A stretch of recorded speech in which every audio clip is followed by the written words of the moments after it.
샬롬. 오늘은 창세기 13장 말씀을 함께 공부하겠습니다. 1장부터 다시 한번 장제목을 통해서 말씀들을 복습해 볼까요? 1. 창조, 2. 에덴, 3. 타락, 4. 살인, 5. 아담 계보, 6. 육중한 방주, 7. 물로 칠 홍수, 8. 파라산, 9. 구름 속의 무지개, 11. 열국 백성, 11. 일자로 바벨탑이 서 있지요. 바벨탑. 여기까지가 원역사입니다. 12장은 1 더하기 2 해서 삼복 언약 이렇게 외웠지요. 또는 아브라함의 소명장으로 우리가 외웠습니다. 12장은 아브라함의 소명장으로 주의 부르심을 따라 믿음으로 그의 고향과 친척과 아버지의 집을 떠나서 하나님이 보여주신 가나안 땅으로 들어옵니다. 그가 남방으로 내려오다가 기근을 맞이하게 되지요. 그 기근을 피해서 어디로 갑니까? 애굽으로 내려갑니다. 애굽에서 자기 아내를 누이로 속이고 자기 아내를 그 속인 것을 통해서 많은 재물을 얻지요. 하지만 그것을 통해서 바로의 집에 재앙이 임하게 되고 그것을 통해서 아브라함이 거짓말을 한 것을 알게 됩니다. 애굽 땅은 아브라함에게 수치를 당하는 땅이 되지요. 왜 그랬을까요? 하나님을 떠난 믿음을 떠나게 되면 세상 가운데서 수치를 당할 수밖에 없는 거지요. 그렇게 바로는 아브라함과 그 모든 것을 떠나 보내게 됩니다. 그리고 13장에 들어서게 되지요. 13장은 롯과의 분리입니다.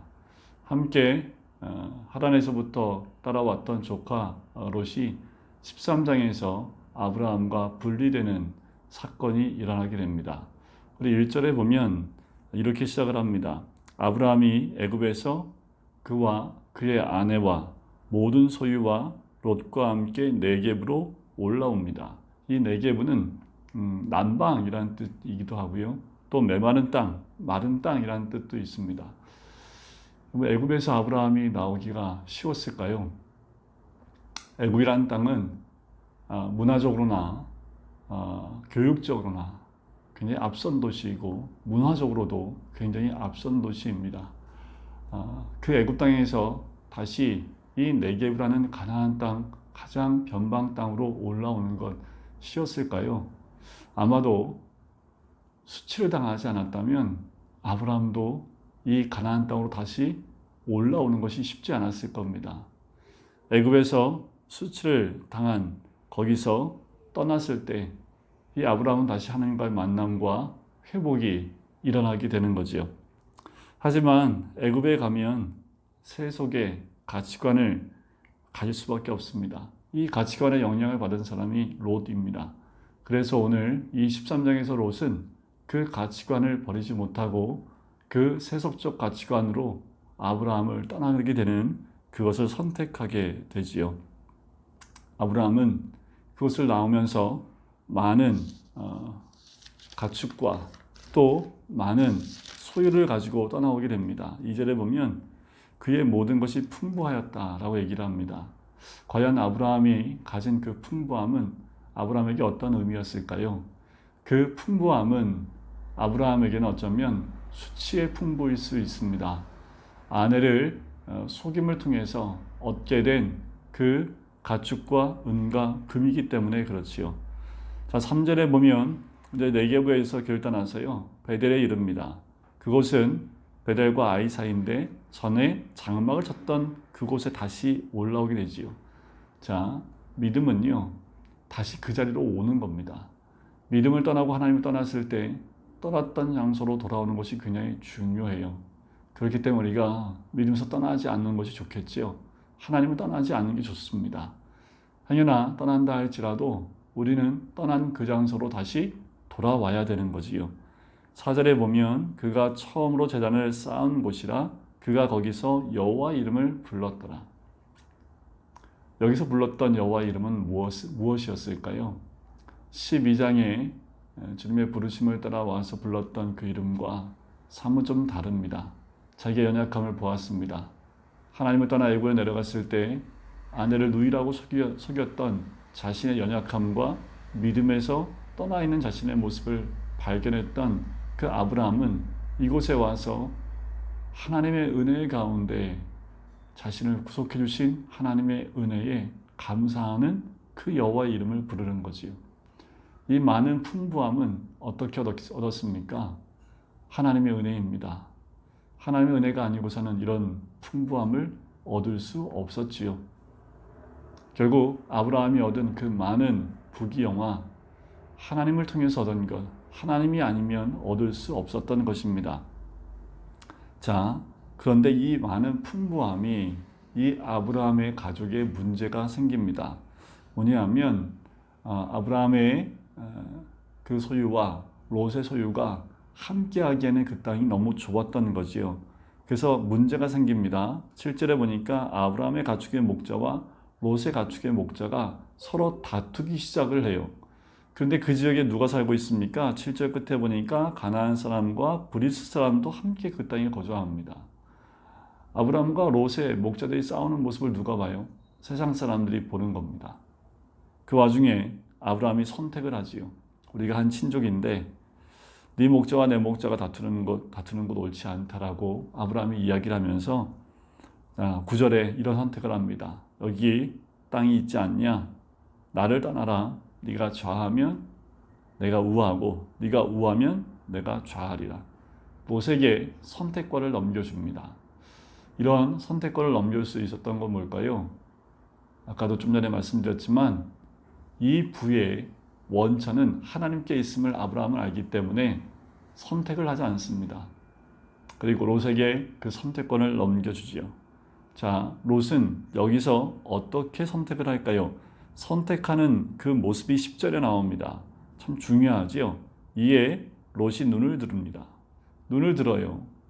마치 하와가 선악을 알게 하는 나무의 열매를 본즉 그 열매를 보는 것처럼 롯이 눈을 들어서 봅니다. 자, 보았더니 어떤 곳을 보았냐 하면 온 땅에 물이 넉넉하니. 자, 요단 지역을 바라봤는데 물이 넉넉해요. 그래서 여호와께서 아직 소돔과 고모라를 멸하기 전이었기 때문에 그런 영적인 것을 분별할 수 있는 그 눈이 없지요. 그래서 어때요? 그 땅이 여호와의 동산 같고 애굽 땅과 같았더라. 비교를 어디에 합니까? 애굽 땅에 비교를 하는 롯의 모습을 보게 됩니다. 세속적인 그 가치관에서 벗어나지 못하고 그 기준을 따라 선택하는 이 롯의 모습을 보게 되는 거지요. 여러분, 아브라함은 똑같은 곳에 있었지만 하나님이 함께 하시는 것을 깨달았던 이 아브라함과 그 똑같은 곳에 있었지만 그곳에 영향을 받았던 롯은 서로 선택이 여기서 갈라지게 됩니다. 그래서 롯은 이동을 해요. 11절에 보니까 동으로 옮깁니다. 그들이 서로 떠나는 거지요. 동쪽은 하나님을 떠나는 장소였던 거지요. 12절 보니까 아브라함은 가나안 땅에 거주했고요. 롯은 그 지역의 도시들에 머무르면서 장막을 옮겨 어디까지 갑니까? 소돔까지 옮겨가요. 그런데 그 소돔은 어떻게 해요? 여호와 앞에 악하며 큰 죄인입니다. 여전히 롯은 영적인 것을 분별하지 못하고 또 바라보지 못하는 그의 모습을 보게 되는 거지요. 결국 이 모습은 14장에서 롯이 큰 어려움을 겪게 되고 나중에 소돔과 고모라의 멸망 가운데 더 큰 어려움을 겪게 되는 것을 보게 됩니다. 자, 롯이 아브라함을 떠난 후에 14절에 보니까 이렇게 롯을 떠나보낸 후에 여호와께서 아브라함에게 나타나십니다. 자, 누굴 떠나보낸 이유예요? 롯을 떠나보낸 이유입니다. 12장 1절에 뭐라고 나왔습니까? 고향과 친척과 아버지의 집을 떠나라고 했는데 친척인 그 롯을 이제야 떠나보냅니다. 그렇게 떠나보낸 후에 하나님께서 아브라함에게 다시 말씀하시죠. 너는 눈을 들어라. 눈을 들어서 바라보라는 겁니다. 자, 아브라함이 눈을 들어 바라보게 된 이유가 뭡니까? 하나님께서 눈을 들라 하는 말씀에 따라 순종하여 눈을 들어봅니다. 그리고 뭐라고 얘기해요? 너 있는 곳에서 북쪽과 남쪽 그리고 동쪽과 서쪽을 바라보라. 자, 이것을 동서남북 언약이라고 합니다. 하나님이 너 있는 곳에서 동서남북을 다 바라보라는 거예요. 15절에 보니까 보이는 땅을 내가 너와 내 자손에게 주리니 영원히 이르리라 라고 말씀을 합니다. 여러분, 그 땅이 어떤 땅이었을까요? 애국과 같이, 또 여호와의 동산과 같이 아름다운 땅이었을까요? 아니요, 그렇지 못한 땅입니다. 보기에도 척박하고 또 사막과 같은 그 땅이, 광야와 같은 땅이 그 땅이에요. 그런데 하나님이 그 땅을 내 자손에게 영원히 주겠다라고 얘기하시면서 16절에 자손이 땅의 티끌보다 티끌 같게 하겠다라고 언약을 주십니다. 아직 자녀가 없어요. 왜 이런 말씀하셨을까요? 롯을 떠나 보내고 난 다음에 아브라함에게 오는 걱정과 근심이 뭐였을까요? 그렇지, 아직 자손이 없습니다. 하나님이 이 자녀에 대한, 자손에 대한 그 언약을 다시 한번 주시는 거지요. 17절, 너는 일어나 그 땅을 종과 횡으로 두루 다녀 보라. 내가 그것을 내게 주리라. 이 아브라함이 달라진 건 뭐냐면 하나님이 말씀하신 것, 보여주는 것이 아무것도 없다 할지라도 믿음에 다시 눈을 열면 보이는 것 없다 할지라도 주님이 주실 것을 바라보는 영적인 눈이 열렸다라는 겁니다. 롯은 눈에 보기에 좋은 것을 따라갔다면 아브라함은 언약으로 바라보는 영적인 눈이 믿음으로 열려있는 상태라는 거지요. 어떻게 할 수 있습니까? 18절, 이에 아브라함이 장막으로 옮겨 헤브론에 있는 마므레 상수리 수풀에 이르러 거주하며 거기서 여호와를 위하여 제단을 쌓았더라. 헤브론으로 옮겨갑니다.